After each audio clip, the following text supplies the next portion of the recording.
It caught me off guard. He was so excited, and we opened up the textbook. He read the chapter, and then he slumped. In that moment, I watched the spark go out of his eye, the color drain from his face, and his body language spoke louder than a screaming 2-year-old. We had had a blast studying science the week before together. He was 12 or 13, and we were doing this new adventure of learning basic topics in science to kind of just do a survey of what was available in biology. And he loved the first unit, loved it. So when he opened the book and he read the title that said fungus, he checked out immediately. The light went out in his eye, the color went from his face, and his body went, I am not doing this. He's my youngest of 5, so I've learned a thing or two. I said, you know what? Go ahead, let's just set this aside. I want to think about how we're going to approach this topic to make it more interesting. Sound good to you? He was like, oh yeah. So we did something else that day. The next morning, I looked out the window and I thought, ooh, this might work. So I snuck into his room. It was about 6:30 in the morning, and I touched him on the face and I said, hey buddy, it's really misty outside, which he loves because he loves photography. So he loves the lighting of mist and what he calls the golden hour. So different times of day. So I said, it's really misty out. If I hand you my iPhone, would you go on a walk with me and we'll just look for mushrooms and you can take pictures of the mist and anything that we find? And he rubbed his eyes, looked out the window and said, okay. And we were out the door in less than 20 minutes, from dead sleep to out the door. The difference? He loves photography. He loves crazy lighting. And so he was all in. We did this every day for 2 weeks. We would get up in the morning. He was so excited because the pictures he was taking, or the pictures he was taking, is whatever. The pictures he took were fantastic. Fantastic. We were surprised at how many different types of mushrooms we found in those early morning walks. I mean, gobsmacked, dozens of different types of mushrooms. And he would photograph them from all the different angles with the light coming through, the rays of light, the droplets of water. It was fantastic. At about 2 weeks into this journey, he had ran ahead because he was laying down to take some very spectacular pictures of mushrooms. And I see him and he gets up and he's looking at my camera and I see him like flipping through the pictures and he comes skipping to me. How do you know that a 13-year-old's excited about anything? They skip towards you. It's like, I didn't even know he knew how to skip. So here he is skipping towards me and he comes alongside and we start flipping through the pictures and he said, you know, I thought fungus was going to be really boring, but it's fantastic. And I thought, gotcha. He said, why don't we go home and let's learn a few things about mushrooms, see if we can figure out what the vocabulary is and all that stuff. He goes, okay.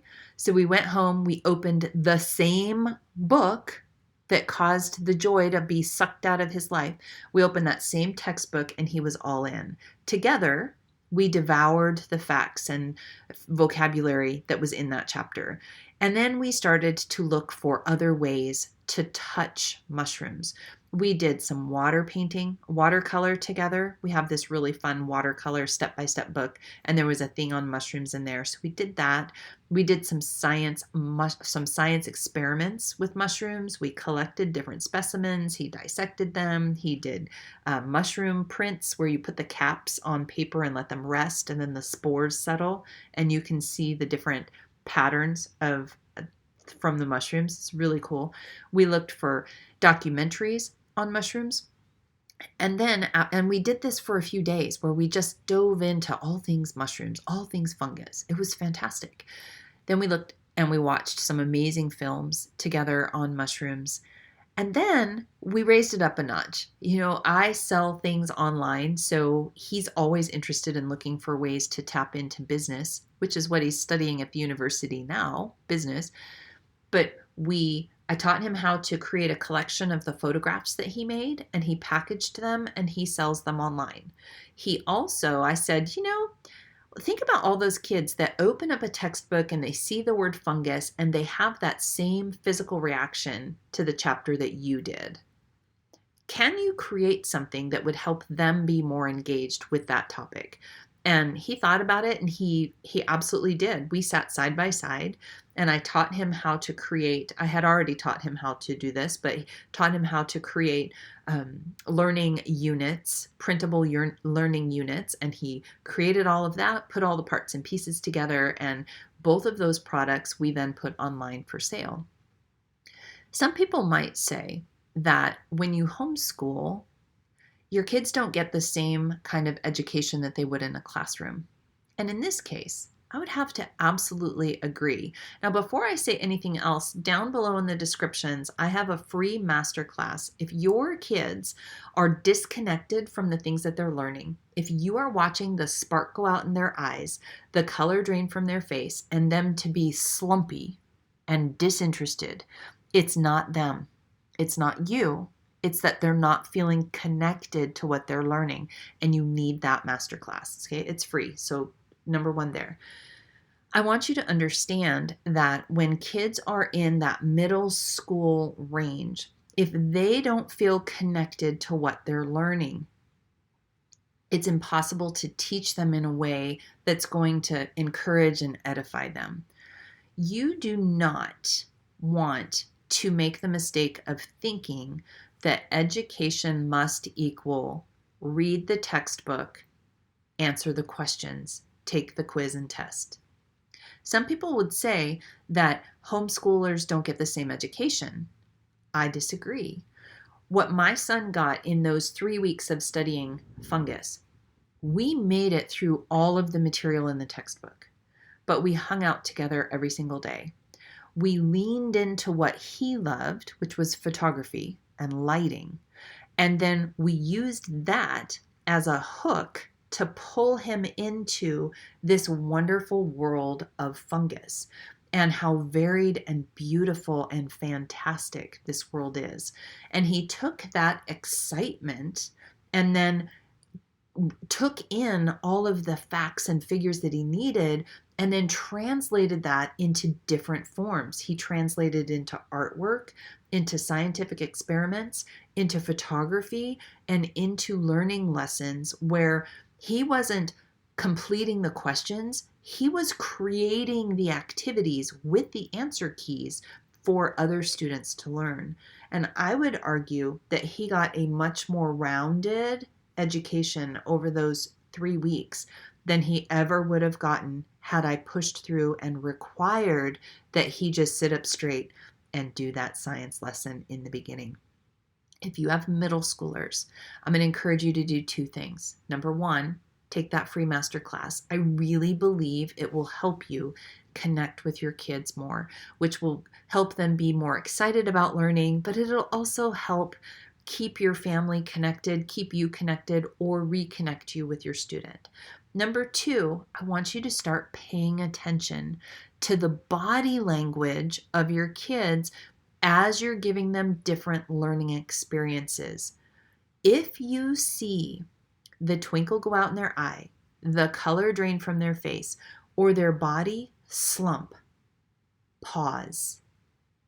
Push aside the schoolwork for a little bit. Let them go do something else. Let them go shoot baskets, go for a walk, build Legos, read a book, take a nap. Let them disconnect. And then think about, is there a different way that I can enter into their world and make this idea, this topic, this subject more engaging so that I can have their buy-in to actually receive this information. 100%, it's more important that you connect with your kids through middle school and you build bridges of understanding, bridges of respect, bridges of I see you, bridges of I love you, bridges of you're important to me, your ideas are important to me. Those bridges ground them in order to receive the academic stuff that may or may not help them in the future. Fungus has nothing to do with what my now 18-year-old university student is doing. He's studying business. He's on a college rowing team. He does not need a foundation of fungus. But what he learned from that experience was that he can approach a subject from a different angle and find it more interesting if he can connect it with something that he is interested in.